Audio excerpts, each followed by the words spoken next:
5 साल की full warranty वाला देश का पहला एसी केल्विनेटर। कंप्रेसर की वारंटी 10 साल। ठंडा करे ऐसा सर्दी लग जाए जैसा। ना कभी देखा ना कभी सुना। Authorised distributor Sati security, MG road, Katihar. Authorised showroom Sati security, near Rishi Bhavan, Bada बाजार, कटिहार। पहले नोटबंदी, उसके बाद एक और फरमान आया कि देश में 2000 के नोट वापस लिए जाएंगे और फिलहाल देश में जिसके पास 2000 के नोट है वो बैंक में जमा कर रहे हैं।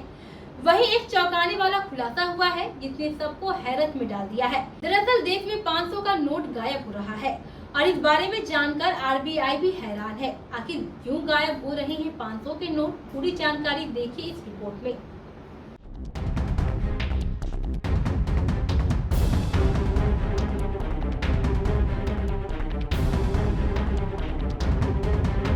भारत ही नहीं बल्कि दुनिया के किसी भी देश में नोटों की छपाई से लेकर उसे मौद्रिक व्यवहार तक में लाने की प्रक्रिया बहुत महफूज माहौल में की जाती है ताकि कोई दूसरा या तीसरा शख्स उसमें सेंध न मार सके।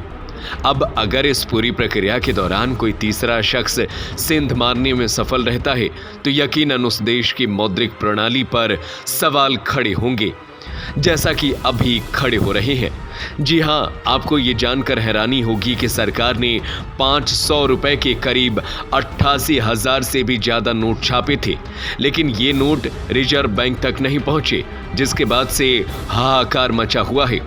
बता दें कि इस बात का खुलासा आरटीआई से हुआ है।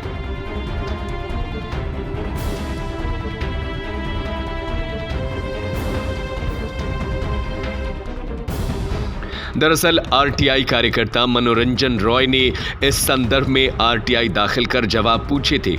उनकी आरटीआई से जो जानकारी निकलकर सामने आई है वो काफी हैरान करने वाली है। आरटीआई के मुताबिक सरकार ने 500 रुपए के करीब 8,810.65 मिलियन नोट छापे थे, लेकिन रिजर्व बैंक तक सिर्फ 7,260 मिलियन नोट ही पहुंचे। लगभग 1,550 मिलियन 500 रुपए के नोट रिजर्व बैंक तक नहीं पहुंचे। वहीं अप्रैल 2015 से मार्च 2016 के बीच करेंसी नोट प्रेस नासिक की तरफ से 210 मिलियन 500 रुपए के नोट छापे गए जो रिजर्व बैंक के पास नहीं पहुंचे। तो क्या ये सारे लगभग 1760 मिलियन यानी करीब 176 करोड़ 500 रुपए के नोट रास्ते से ही गायब हो गए? अगर इन नोटों की वैल्यू निकाली जाए तो ये लगभग 88,000 करोड़ रुपए निकलती है।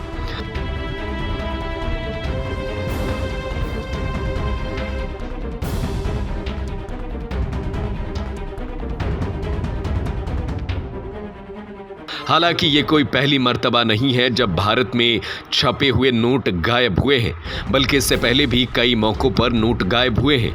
बता दें कि 2016-17 में रिजर्व बैंक को 500 रुपए की 166.20 करोड़ नोटों की सप्लाई की। इसी तरह 2016-17 के दौरान बेंगलुरु मिंट ने 519 करोड़ से ज्यादा नोटों और देवास मिंट ने करीब 195 करोड़ से ज्यादा की नोटों की सप्लाई की। इस तरह तीनों मिंट ने मिलकर रिजर्व बैंक को 500 रुपए के 881 करोड़ से ज्यादा नोट सप्लाई किए। वहीं रिजर्व बैंक का कहना है कि उसे 500 रुपए के सिर्फ 726 करोड़ नोट मिले। अब बहुत मुमकिन है कि आगामी दिनों में कांग्रेस की ओर से इस मसले को मुद्दा बनाकर केंद्र की मोदी सरकार पर सवाल किए जाएं। वैसे इस खबर पर आपकी क्या राय है? हमें अपनी राय कमेंट करके जरूर बताएं और ऐसे ही रोचक जानकारियों को देखने के लिए हमारे चैनल को सब्सक्राइब करें। धन्यवाद।